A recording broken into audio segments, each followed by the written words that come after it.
So my name is Fernanda Barbosa dos Santos. I'm Brazilian, but I have been living in Colombia for 6 years now, where I'm studying my PhD in Human and Social Sciences at the National University of Colombia, and I'm also working to an independent media outlet called Rutas del Conflicto.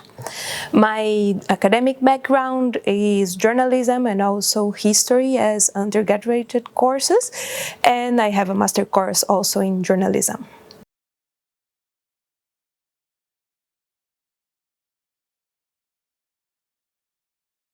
Yes, I'm conducting my research in Colombia, more specifically in Bogota, about the work of Rutas del Conflicto. So my main objective is to examine the transformative potential of memories pierced by the armed conflict in Colombia, and more specifically, memories enacted by peace journalism practices. The context of my research is the peace agreement, the transitional period after the signing of the peace agreement between the government of Colombia and the FARC, the former FARC guerrilla, and it's a period of dispute of memory, and that's why I want to study specifically memories enacted by peace journalism there.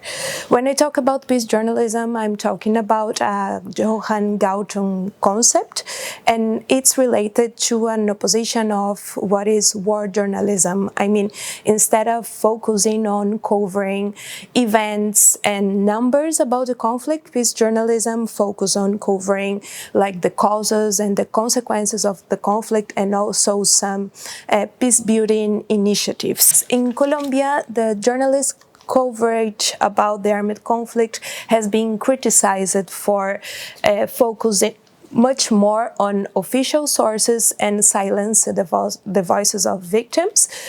Since the 90s, it has been changing a little bit in some initiatives, and from the 2000, mainly it has been changing on digital media outlets.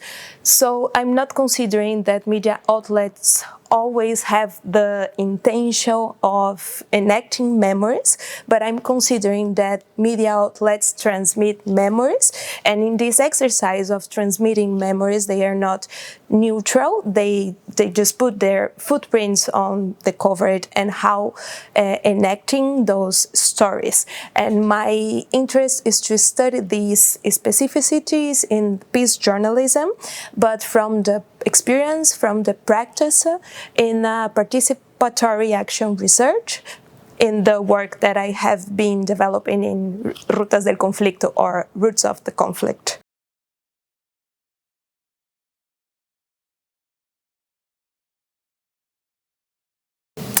There are a lot of challenges, but I will focus on the challenges linked to the peace process, which I study.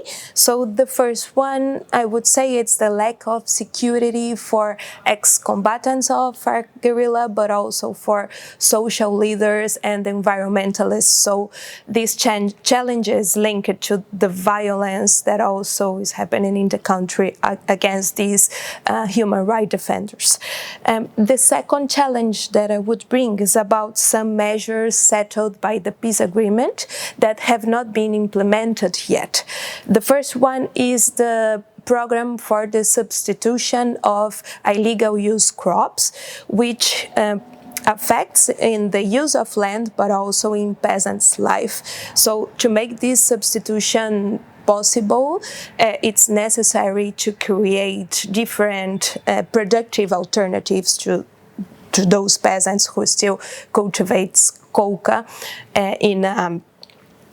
who still cultivates coca and are looking for changing it. And the second one is a program for economic and territorial development, which is also settled by the peace agreement, but has not been implemented yet.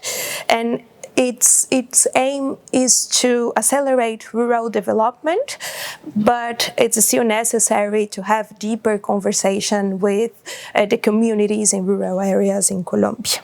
And also a third theme that I'd like to bring as a challenge is deforestation, because in areas formerly occupied by FARC guerrilla, the deforestation is growing now by the expansion of extensive practices of agriculture and cattle raising. So I think it's another challenge linked to the environmental conflicts in Colombia.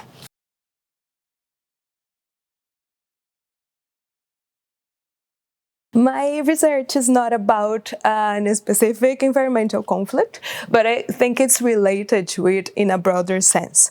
On one hand, by this cultural approach, it tries to address the dispute of memories on how some voices are made visible and others are not made visible.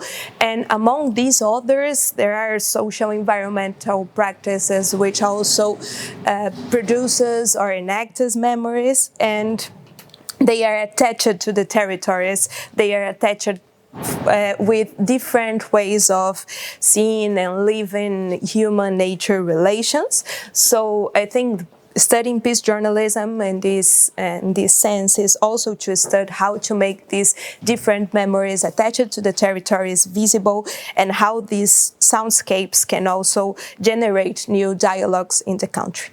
On the other hand, Rutas del Conflicto publications also, by covering the armed conflict in Colombia, are also covering environmental conflicts. So I consider that studying peace journalism is also studying different ways of narrating environmental conflicts in Colombia. So I think that's the link with environmental conflicts.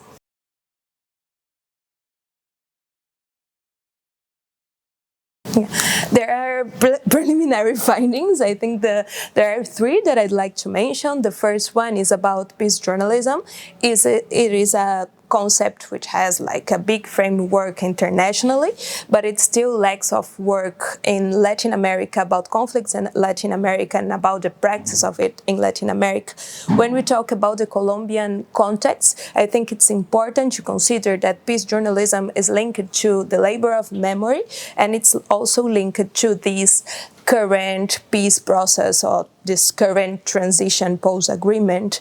Also, that peace journalism in Colombia is not made by correspondent or international correspondent. It's also made by international correspondent, but I'm studying Colombian journalists who are also living the conflict and the consequences of the conflict in their country. So it's like a specificity that I like to mention and to address and to study. The second thing that I'd like to mention is the importance of the multi-scalar circulation of the information. When we talk about conflict transformation, we are talking also about new dialogues of generating peaceful coexistence, but for it, the information or these different voices have to circulate. So on focusing on independent media outlet, I think there are some specificities on this multi-scalar approach, which tries to research about some really hyper-local stories and make them or transmit them to wider audiences nationally and also internationally. And lastly, also I'd like to mention the audio pieces as a labor of memory. The labor of memory has been studied in, for example, different narratives as museums or statues, monuments, but I'm also considering audio pieces as a labor of memory. I've analyzed 20, a little bit more than 20 good practices of audio storytelling, and what I could see on them is that bringing the voice as a content generates a different attachment of the audience to this piece, because it also brings the tone of the voice of the interviewee, it also brings the accent and the way of talking of the person.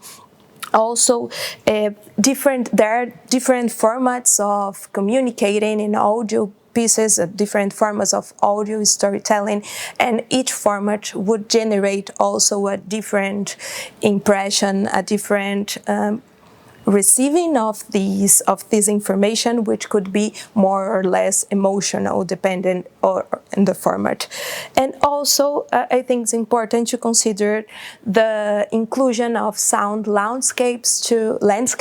So it's important to consider the sound landscapes in these audio memory pieces because it locates the public in the territory. I mean, it can create these mental images which are very different of the images created by a written text or by an audio-visual piece.